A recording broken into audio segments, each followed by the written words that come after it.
Assalomu alaykum. Bugungi videoyimizda negativchilik uchun bo'ladi.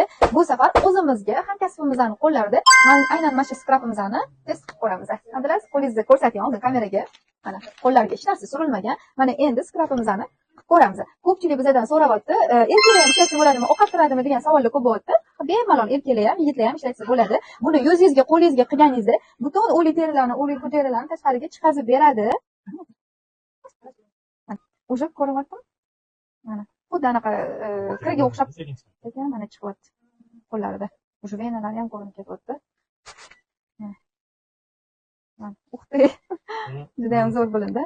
Mana ikkinchisi bilan. Endi ketidan bunaqa namlantiruvchi kremimizni suramiz. Chunki terimiz quriganda albatta bizga oziqlantiruvchi krem kerak bo'ladi. Bu terimizni yumshoq namlantirib, oziqlantirib beradi. Ko'rsating ikkalasini. Buklab ham ko'rsating. O'sha bunda boshqacha baribir tekis bo'lib oqarib ko'rindi. Ana endi shunda ham endi ishonmasanglar bilmadim, lekin o'zingizlar zakaz qilib ishlatib ko'rishingiz kerak. O'shanda 100% natijani ko'rasizlar.